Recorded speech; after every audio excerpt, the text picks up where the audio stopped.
rather than driving down prices. Even there's a hallmark of Trump 1.0, the first term, a lot of chaos and infighting. That started up again. We've had a Robert F. Kennedy Jr. versus Susie Wiles feud in recent days. By the way, he's gotten his vaccine bullshit up on the CDC site now. Yeah, so at least in that case, the Maha agenda has won, the anti-vax stuff.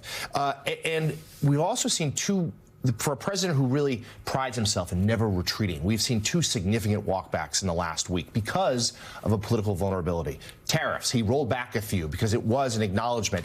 Food prices, coffee, bananas, a handful of other things, it's just too high. So it's a signature, it's his plan, they rolled it back. And now we have the Supreme Court expressing skepticism whether he can do it at all. And now the Epstein matter, something he fought furiously. He could try to spin it in the last couple of days, but I've talked to people in and outside of the building.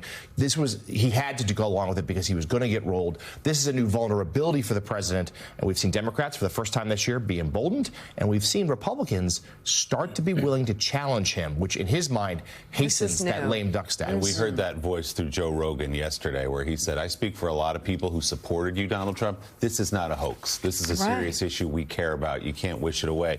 And just quickly back to the economy, in that Fox News poll, 60% of people said this is Donald Trump's economy. You can't keep saying, I inherited a mess from Joe Biden. I inherited a mess. 62% say it's Donald Trump's. And on the question of affordability, which Donald Trump also has called a hoax and a con job, 85% of people in this Fox News poll say my grocery prices have gone up. Yeah. So you can't tell me you're driving prices down and that it's not a problem and it's a con job.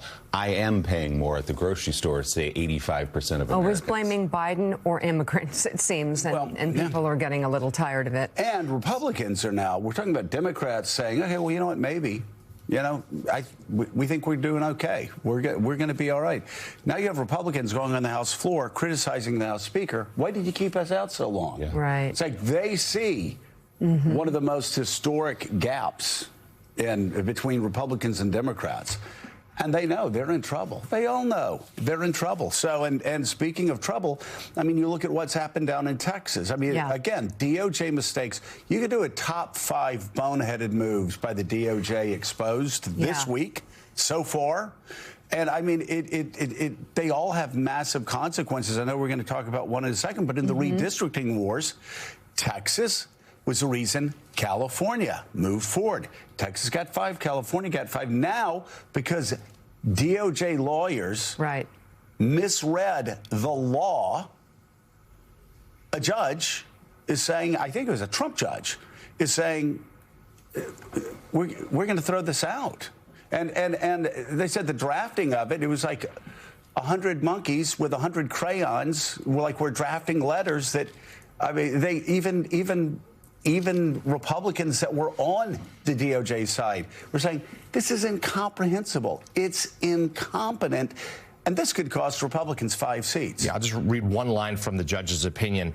It says it was, quote, challenging to unpack all of the factual, legal, and typographical errors in that DOJ missive. Just saying this is ridiculous. This is not based on anything that we can support that would stand up in court. And now the politics of this is if these seats go away, California, that seems enshrined. That's the voters did that. Oh, yeah. And then the Democrats are eyeing things like Virginia and Maryland. We've also seen Indiana tell the president no, that this is going to... Kansas told the president no. Yeah, Democrats are going to come out break even and potentially start to look like come out ahead in the redistricting wars. So on this Thursday, November 20th, we have for this morning's big legal developments, MS Now senior legal reporter Lisa Rubin and MS Now Justice and Intelligence reporter Ken Dilanian. So let's get to our other top story. In an extraordinary concession in court yesterday, prosecutors in the federal case against former FBI Director James Comey admitted the final indictment against him was never presented to the full grand jury. Interim U.S. Attorney Lindsay Halligan, who has had no prior prosecutorial experience, initially presented a 3-count indictment. But the jury rejected one of those counts, Justice Department lawyers said yesterday. Then, rather than drafting and presenting a new 2-count indictment, Halligan printed a new version without presenting it. and admitted only the foreperson and another grand juror were present for the signing. The judge appeared skeptical of the government's arguments throughout the hearing and went on to question prosecutors.